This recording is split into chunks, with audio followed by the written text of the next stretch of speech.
Hello, everyone, and welcome to the Jeffrey Epstein Show. I'm your host, Bobbycapucci, and this is Daily Drop number 159. Hey, what's going on, everybody? So, first and foremost, I would just like to thank you all for all the birthday wishes. You folks are absolutely amazing. And, I look forward every day to hopping onto the podcast and BSing with you guys because it's just, I've through this podcast, I've met some really incredible people, and just I thank you all very much for being along for the ride, obviously, and for taking the time out of your day to wish me a happy birthday. I really appreciate that. Second, before we jump into what we're going to talk about tonight, I just have to talk about how devastating this COVID-19 outbreak has been on my city of Las Vegas. I have so many friends and people that are close to me right now that are literally out of work. There's nothing going on. Some of these casinos have closed down every single bar inside of the casino, except for, maybe one. The nightlife is completely and utterly shuttered up and closed down. It's bad. It's bad news here in Las Vegas, and I know it's bad everywhere. Obviously, there's a lot of apprehension and anxiety. Nobody really knows what tomorrow is going to bring at this point. But in places that they butter their bread via tourism, this sort of stuff, when it hits like a bomb, and it's right away too. There's no like easing into it, like, all right, at least I got this one more paycheck coming, right? Nope, bam, right away the layoffs begin, and these mega corporations that have infested Las Vegas. Here's the thing about these corporations in Las Vegas, especially these casinos. They don't give a damn about their employees, right? When the times were good and they were riding the gravy train, oh yeah, everything's perfectly fine. We care about you, rah rah. Make sure you're buying into the company. Have a smile on your face. And then the second shit gets rough, well, they got to lay people off, and all of a sudden it becomes, it's the bottom line. And look, I'm into fiscal responsibility. It's one of my most important cornerstones when I'm talking about, how to make a country, productive and make it prosperous. I think that being fiscally responsible is very important when it comes to that. But I also believe that when we're facing down a natural disaster on the level of something like COVID-19, I believe that all the stops should be pulled out. I believe at the state level, especially, the state level is where it should start. And I believe that the state officials should come forward and they should be proactive in having information for the people who are affected, who need a little bit of help for the 4 or 6 weeks that they're not going to be at work, right? We all know that people are, one paycheck away from disaster. There's a lot of people like that in this country. There are a lot of people that are teetering on the precipice of disaster in the best of times. And then something like this happens, a bomb goes off in the economy, a place with a tourism economy. And folks, I'm telling you, it is bad news here right now. And again, I'm sure it's bad everywhere. I'm sure, like I said, there's a lot of apprehension and a lot of anxiety on Main Street, in any city, USA. Insert your city here. But we're feeling it right away. I mean, it's been instantaneous. And unfortunately, it's not something that's going to be, just a week away if we take what happened in China and what's happening in Europe. We're not even at the peak of this yet. So there's going to be some rough times ahead for Las Vegas. But the good thing is this: the economy, besides this coronavirus outbreak, has been very strong. And the indicators are that we should be able to bounce back from this worldwide. But man, we're real close to slipping into a recession. I really hope that this all gets cleared up quickly, because it's affecting a lot of people. I mean, it's even affecting Carrie and I. Carrie works for one of these major casinos here in town, and Monday when she goes into work, because she had some days off, she took some days off for my birthday. When she goes into work Monday, she'll find out her fate. She's going to know if her hours have been drastically reduced or if she's been laid off. And we're not talking about somebody with no protections here, folks. She's in the union. So, this is the sort of thing, the ripple effect is being felt big time on Main Street. And, in 2008, 2009, when the banks were collapsing, we were there for Wall Street. Now I think it's time that the banks are there for Main Street. Wouldn't that be nice? Wouldn't it be nice if the banks would show up for Main Street and they'd pitch in and, maybe suspend mortgages for a couple of months? Maybe, produce some rent vouchers, whatever it may be. But we need to see them step up and step up to the plate, because guess what? This isn't a handout for people, and anybody saying that should get slapped in the mouth.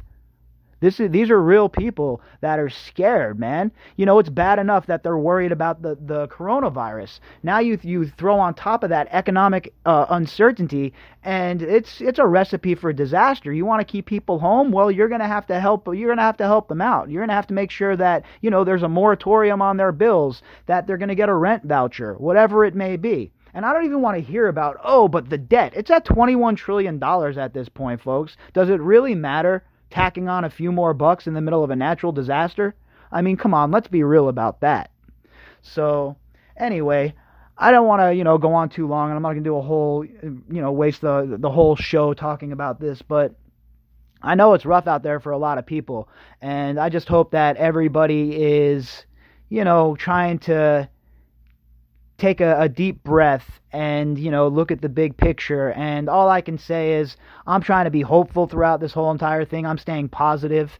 Like I said to Carrie, the worst comes to worst, and, her hours are cut, or, she's laid off, then that just means we get to spend some more time together, and we'll worry about the economics. We'll get through it. We got through her having cancer with zero help from anybody, and, we'll get through this as well. It's just another roadblock and another hurdle that's thrown in front of us, but we're a resilient people, Americans. We like to bitch and moan, and we like to argue with each other, but I like to believe that at the end of the day, when something like this happens, that we can come together as a nation, and we can lead the fight against this COVID-19 and show people how it's done, right? Come together, and if it comes down to self-quarantining, we don't need the National Guard rolling through the neighborhood or the cops. Everybody should just stay at their house and do the responsible thing. And I hope it doesn't come to that, but if that is the case, and it does come to that, I hope that everybody is, taking the long view approach, because it's either a little bit of pain now and we suck it up now and we get it over with, or this is going to be a drawn-out process, and it's literally going to wreck not only the economy in Vegas, but the economy of the whole entire world. And, obviously, we don't need that kind of nonsense. We have a lot of things that were going right in the economy, so I hope we can get back to that as soon as possible. All right, anyway, folks, so the article we're going to talk about tonight is from page 6 of the New York Post, and it was written by Sarah Nathan. And the headline, Prince Andrew reportedly now cooperating with Jeffrey Epstein investigators. Prince Andrew's lawyers have been in contact with prosecutors investigating sex offender Jeffrey Epstein since the new year, a new report claims. That's funny, considering Berman came out and said that they had never been in contact with Epstein, with the Prince of Lies, the Prince of Punk asses, and he was, avoiding talking to them. So now all of a sudden they were talking to his law team since the beginning of the year. Again, we can't believe anything in this case, folks. We cannot believe a damn thing in this case. And that's why I'm here every single night reading these articles with you, as flabbergasted as all of you are, and shaking my head. And I can see it right now as we read through these articles. Everybody's sitting there shaking their head like, what does that even mean? I thought that, he refused to talk to him. Isn't that what Berman said? The royal has been under intense pressure to aid an investigation into the late billionaire, and had reportedly failed to respond to requests to help U.S. officials. However, a spokesman for Jeffrey Berman, the United States Attorney for the Southern District of New York, who is leading the inquiry into Epstein's sex trafficking, confirmed to the UK's Telegraph that there has been communication between both legal teams. All right, so here we get down into reading between the lines again. So there's been contact between the legal teams, but not with Andrew and the United States Attorney General. Maybe is that what Berman's going to say he meant? And if so, that's pretty weak, right? These guys just need to be straight up. People like Berman, if they don't have any information to add or they can't give us any rock solid, commentary, they should just shut their mouths and do their job. Continue investigating, continue to do your job, shut your mouth, don't muddy the waters, don't make things more convoluted and confusing than they have to be. Just get to work, nose to the grindstone, and let's get some evidence here, some more evidence, whatever more evidence I guess you need to prosecute. Let's get it together and let's prosecute this guy. Enough is enough. The revelation contradicts Berman's previous comments in January that the Queen's son had offered zero cooperation. The New York Times later quoted 3 people familiar with the investigation as saying Andrew had failed to respond to calls. Again, words. They're playing words here, word games. So did Andrew fail to respond to the calls? He might have, but did his lawyers call? Maybe, that's what they're saying here.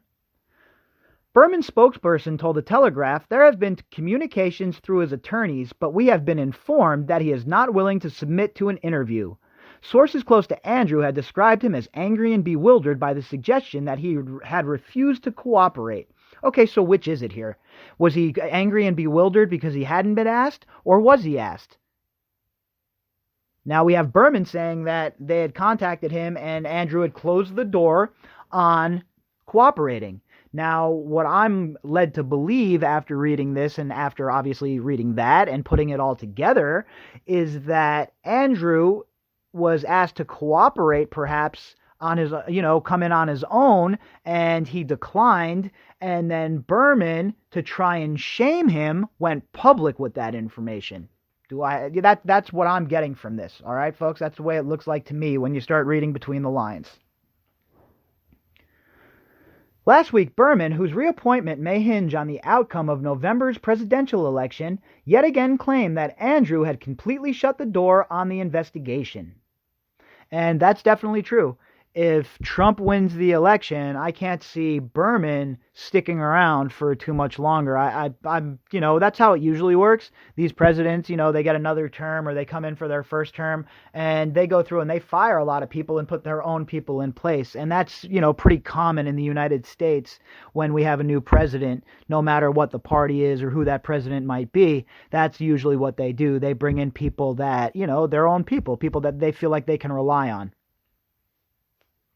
Contrary to Prince Andrew's very public offer to cooperate with our investigation into Epstein's co-conspirators, an offer that was conveyed via press release, Prince Andrew has now completely shut the door on voluntary cooperation, and our office is considering its options, he said. Well, look, I think that what he means by that is that Andrew, his lawyers have shut the door on the cooperation, right? I think that Andrew hired this legal team and they came in after the fact, after he had already committed to speaking to investigators about the case, and they came in, they took a look at it and they shut it down. They weighed, the risk versus the reward of him coming on and speaking to the investigators, of his own free will, as opposed to him just going back on what he said in that interview. He wasn't under oath in that interview, so while it's bad for his public image, it's not something that's gonna, hamper him legally per se, although it does add to his profile of being a liar. But I think his legal team weighed their options and they decided to go with the liar as opposed to him getting in front of a seasoned interrogator and, getting completely and utterly thrashed. In the wake of the backlash over his car crash BBC interview last November, Andrew announced that he was willing to help any appropriate law enforcement agency with their investigation if required. He then stood down from public life. As he well should have. We've discussed that several times on this show and, on Twitter and elsewhere when I talk to you folks. There's no reason that this man should ever represent the British people or the monarchy ever again. One of Epstein's victims, Virginia Roberts, claimed she was forced to sleep with Andrew 3 times, including once when she was trafficked to London by Epstein, aged 17 in 2001. Andrew has denied the claims and said he had no recollection of ever meeting her.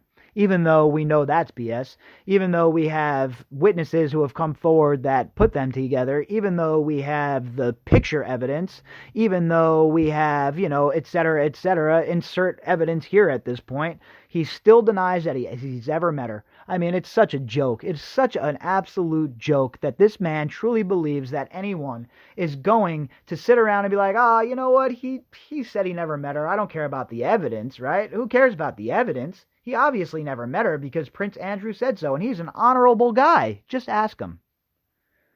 His lawyers declined to comment to the Telegraph. Page 6 could not reach Berman's office for comment. That really bothers me. Okay? The U.S. Attorney's Office should always be available to comment to the press. There should be complete transparency. Now, even if that's them just saying, look, I have no comment, this is an ongoing investigation, I can't comment about, X, X, X, and X. But they can, at the very least, answer the phone calls if the media is calling them, right? They act like they're above it all. They act like they're above it all. They're above us, like they don't have anyone to answer to, like there's no oversight whatsoever. And you know what the cold hard truth is, folks? There is no oversight. We're going to rely on the Senate. We're going to rely on Congress to provide oversight. They can't even get their shit together in the face of a pandemic to show some unity. And we're going to rely on them, huh? Yeah, sorry, I won't be relying on them. I don't believe them. I think they're all just utterly, basically corrupt at this point.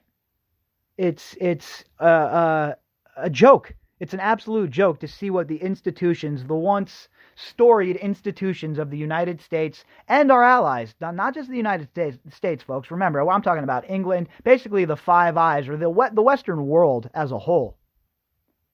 We've really lost our way, folks. We certainly have lost our way.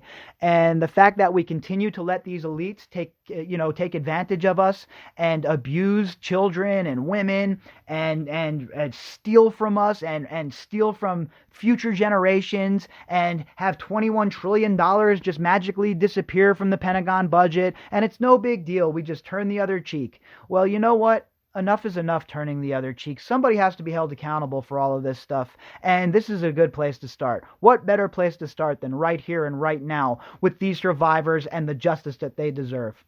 And, that's where we're at. That is exactly where we're at, and, I can't speak for anybody else. I can only speak for myself, and that's what I do. When I come onto this podcast, I don't talk at you folks. I talk with you folks because obviously these are my opinions. This is how I feel about a lot of these issues. But one thing I can tell you from the emails I receive, people have had enough of being taken advantage of financially and otherwise by these elites. And I think that the time is coming where people are really going to start to wake up, and I'm talking about people in mass numbers, and see what these people were engaged in right underneath our noses, and to see that they were protected by people at the highest levels of business, at the highest levels of academia, at the highest levels of politics. And once that all really becomes public knowledge, and once the public truly starts to let it sink in, I think there's going to be a huge awakening among the masses, and people are going to really start to see what these people have been doing for countless years. And they've been so brazen about it. They've been so brazen about it because their partners in the media have run cover for them for so long. Well, those days are over. The media can no longer provide cover for sick people like Jeffrey Epstein. The media can no longer provide cover for them abusing us financially and raiding the coffers. It's over.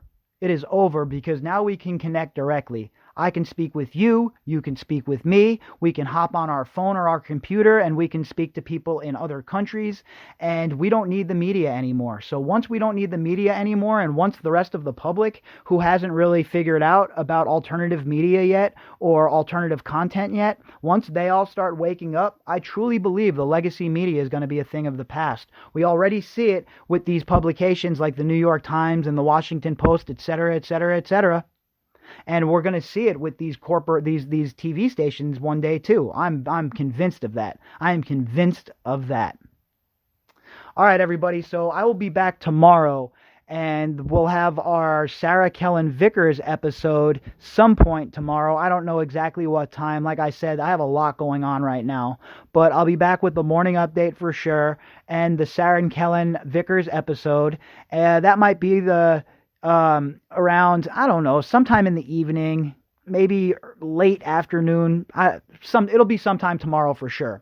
And we'll go from there, right? We'll do our daily drop, and then we'll just keep it rocking, folks. So I'm going to, just try and keep a positive spin on things and not get too caught up in all of the, the craziness going on around us. I'm just going to try and keep a level head. And thankfully for me, I have this Jeffrey Epstein case to dive into, and I can just focus on this and not all the hysteria going on around us.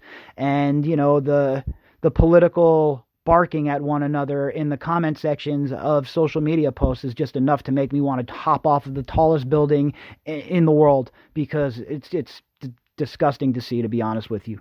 Time like this, everybody should be coming together instead of fighting over politics. I'm so over it. I am so over fighting over politics when we have real issues in front of us. Not just, obviously COVID-19, but a situation like this with Jeffrey Epstein. But yet we're fighting over stupid-ass politics with each other in comment sections when we should be all coming out together and commenting on the Department of Justice's Facebook page and, calling their phones and demanding justice in this case. Instead, we're going to fight about some dumbass shit on social media. Well, count me out, folks. I won't be involved in the tribalism anymore, and I am just completely and utterly detached from all of that at this point. Hope everybody is having a good Friday night. And if you'd like to contact me, you can do that at Bobbycapucci at protonmail.com. That's BOBBYCAPUCCI at protonmail.com. You can also find me on Twitter at BOBBY_CAPUCCI. If you enjoy my work and you like the content and you'd like to help out, you can do that by clicking on the GoFundMe link inside of the description box. Until tomorrow morning, everybody, I'll talk to you then.